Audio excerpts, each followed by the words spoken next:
Sejak dulu kala manusia hidup berdampingan dengan dunia lain yang penuh rahasia.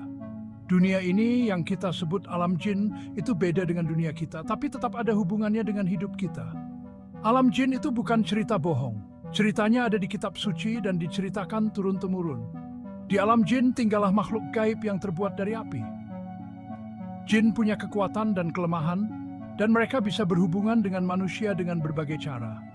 Kadang mengganggu, kadang membantu. Bahkan bisa juga memberi pelajaran. Memahami alam jin bukan berarti kita harus takut. Justru pemahaman ini membantu kita lebih bijak dalam menjalani hidup.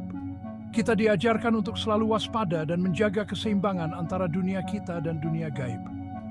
Sama seperti kita hidup dengan aturan, alam jin juga punya aturannya sendiri. Belajar etika berinteraksi dengan alam jin sama pentingnya dengan belajar ilmu yang lain. Ingat, keseimbangan itu penting. Di Indonesia, warisan budaya bukan cuma tarian, musik, atau makanan. Jauh di dalam tersimpan ilmu batin, warisan leluhur yang sangat berharga. Ilmu batin atau ilmu spiritual adalah pengetahuan tentang melatih rasa, jiwa, dan batin untuk mencapai hidup yang sempurna. Sejak zaman kerajaan Hindu-Buddha dulu, ilmu batin sudah jadi bagian hidup masyarakat. Semua orang mempelajarinya, dari rakyat biasa sampai raja. Ilmu batin bukan cuma tentang kekuatan gaib, tapi tentang mengembangkan diri dan menemukan jati diri. Ilmu batin mengajarkan tentang pengendalian diri, hidup selaras dengan alam, dan hubungan yang erat dengan Sang Pencipta. Ia seperti kompas moral yang membimbing kita menjadi manusia yang lebih baik untuk diri sendiri dan untuk semua. Melalui ilmu batin, kita belajar menggali potensi diri dan mencapai hidup yang seimbang.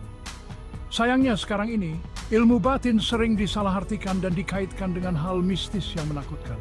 Padahal inti dari ilmu batin adalah tentang pengembangan diri dan mencapai kebijaksanaan. Di zaman modern yang serba cepat ini, gemerlap dunia dan kesibukan kota sering membuat kita lupa diri. Kita sibuk dengan ambisi, terjebak dalam kesenangan, dan melupakan nilai-nilai luhur dari luhur. Modernisasi membawa perubahan besar pada cara pandang masyarakat, termasuk pandangan tentang hal-hal spiritual. Kepercayaan terhadap ilmu batin yang dulunya kuat mulai luntur. Logika dan akal sehat jadi andalan utama dalam berpikir. Sementara hal-hal yang tidak bisa dijelaskan secara ilmiah sering dianggap mitos. Akibatnya banyak orang, terutama anak muda, menganggap ilmu batin kuno tidak relevan, bahkan menakutkan. Hilangnya kepercayaan terhadap ilmu batin adalah kerugian besar. Kita kehilangan warisan budaya berharga yang sebenarnya bisa jadi pedoman hidup di dunia modern yang rumit ini. Ilmu batin mengajarkan kita hidup seimbang, tidak hanya mengejar harta, tetapi juga mengasah spiritual. Bagian 4, membuka pintu gerbang, semangat, keyakinan, dan kendali hati sebagai kunci. Memasuki dunia supranatural itu tidak mudah. Perlu dedikasi, ketekunan, dan yang paling penting, hati yang siap. Ada 3 kunci utama yang harus dimiliki pencari ilmu supranatural. Semangat yang membara, keyakinan yang tak tergoyahkan, dan pengendalian hati yang kuat. Semangat adalah bahan bakar yang akan mendorong Anda untuk terus belajar dan berlatih. Perjalanan spiritual bukanlah perjalanan yang singkat. Akan ada rintangan dan godaan yang menguji keteguhan hati. Keyakinan adalah pondasi yang kokoh. Tanpa keyakinan, Anda akan mudah goyah dan ragu. Yakinlah bahwa setiap usaha akan membuahkan hasil, dan yakinlah bahwa Anda mampu mencapai apa yang Anda inginkan. Pengendalian hati adalah kunci utama dalam menguasai ilmu supranatural. Hati yang dipenuhi amarah, iri, dan nafsu hanya akan menghambat perjalanan spiritual. Latihlah diri untuk sukses insabar. Bagian 5, tahapan menuju pengetahuan, perjalanan menuju penguasaan ilmu supranatural. Mempelajari ilmu supranatural tidak seperti belajar ilmu biasa yang cepat dipahami. Ini adalah perjalanan panjang yang membutuhkan kesabaran, ketekunan, dan bimbingan dari guru yang berpengalaman. Tahapan pertama adalah menemukan guru spiritual yang tepat. Guru spiritual adalah pembimbing di jalan spiritual.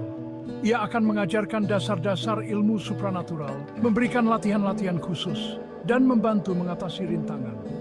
Setelah menemukan guru, Anda akan belajar dan berlatih. Tahap ini butuh komitmen tinggi dan disiplin ketat. Anda akan diajari tentang meditasi, visualisasi, afirmasi, dan teknik lain untuk meningkatkan energi spiritual dan mempertajam intuisi. Seiring waktu dan latihan yang rutin, Anda akan merasakan perubahan dalam diri. Anda akan menjadi lebih tenang, lebih peka terhadap energi di sekitar, dan mungkin mulai mengalami fenomena supranatural. Ingat, perjalanan setiap orang berbeda. Jangan bandingkan kemajuan Anda dengan orang lain. Penting diingat bahwa ilmu supranatural bukan untuk disalahgunakan. Ia adalah anugerah yang harus digunakan untuk kebaikan dan kemaslahatan umat manusia.